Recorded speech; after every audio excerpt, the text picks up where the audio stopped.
আসসালামু আলাইকুম বন্ধুরা। মামুনুল হককে চড় মারলেন যাত্রাবাড়ির আমির মাহমুদুল হক। তো এই বিষয়টাকে নিয়ে, এই চড় মারার বিষয়টাকে নিয়ে সারা বাংলাদেশের আলেমরা খেপেছেন এবং বিভিন্ন ধরনের মন্তব্য তারা করে যাচ্ছেন। তো আসল ঘটনা কি জানেন? কী কারণে এই মামুনুল হককে চড় মারলেন? তো আপনি যদি সেই ভিডিওটি দেখে থাকেন, এই যে আমার পাশেই ভিডিওটি চলছে, দেখেন চড় মারার পরেও কিন্তু মামুনুল হক হেসে, হেসে তার সাথে কথা বলছেন এবং তার সাথে কিন্তু হাত মেলাচ্ছেন। তো এই ভিডিওটা নিয়ে অনেকেই বিভিন্ন ধরনের মন্তব্য পোষণ করছেন এবং বিভিন্ন ধরনের ভিডিও তৈরি করছেন এই ইউটিউবে, ফেসবুকে। তো এই মূল ঘটনাটি হচ্ছে যে, এই যে রাজারবাগের যে আলেম মাহমুদুল হক, তিনি কিন্তু ক্যামেরা পছন্দ করেন না। তিনি চান না যে তার ভিডিওগুলো ক্যামেরাবন্দি হোক। এই কারণেই তিনি মামুনুল হককে বারবার বারণ করছিলেন যে তাকে যেন ভিডিও না করা হয়, তার এই মাহফিল যেন ক্যামেরাবন্দি না করা হয়। তো এক পর্যায়ে কিন্তু দেখছিলেন যে স্টেজে কিন্তু চারিদিকে ক্যামেরা লাগানো ছিল। তো মামুনুল হকও যারা ক্যামেরাম্যান ছিল তাদেরকে কিন্তু বারণ করছিলেন।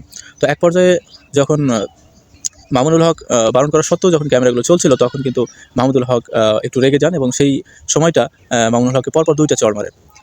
তো এই চড় মারার কারণ হিসেবে অনেকে অনেক রকম মন্তব্য করেছেন এবং সোশ্যাল মিডিয়ায় সেগুলো বিভিন্ন ধরনের রূপ নিয়েছে এবং কিছু, কিছু আলেমগুলো চড়াও হয়েছে এই বিষয়টাকে নিয়ে। তো আসলে এখানে দেখলাম যে একজন উস্তাদ এবং একজন শিষ্যের যে ভিতর যে সম্পর্কটা থাকে, সেটাই কিন্তু এখানে প্রকাশ পেয়েছে। তো মামুনুল হক কিন্তু যথেষ্ট সম্মান দেখিয়েছে এবং চড় মারার পরেও কিন্তু তিনি হেসে, হেসে কথা বলেছেন। আর এটাই ইসলামের আদর্শ। এখানে কিন্তু অপ্রীতিকর কোনো কিছু ঘটেনি। বরঞ্চ মাহমুদুল হক যখন মামুনুল হককে চড় মেরেছেন, তার পরবর্তীতে কিন্তু তিনি হেসে, হেসে সেই আমিরের সাথে কথা বলেছেন এবং হাত মিলিয়েছেন।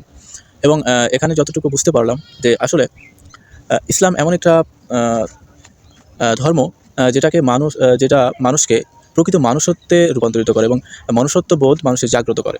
তা না হলে মামুনুল হক দেখেছেন যে এই চড় মারার পরেও কিন্তু তিনি উস্তাদের মতো সম্মান জানিয়েছেন এবং মনে হচ্ছে যে তার পিতার মতো তিনি মামুনুল হককে শাসন করছেন। তো সেই চিত্রই কিন্তু এখানে লক্ষ্য করা গেছে।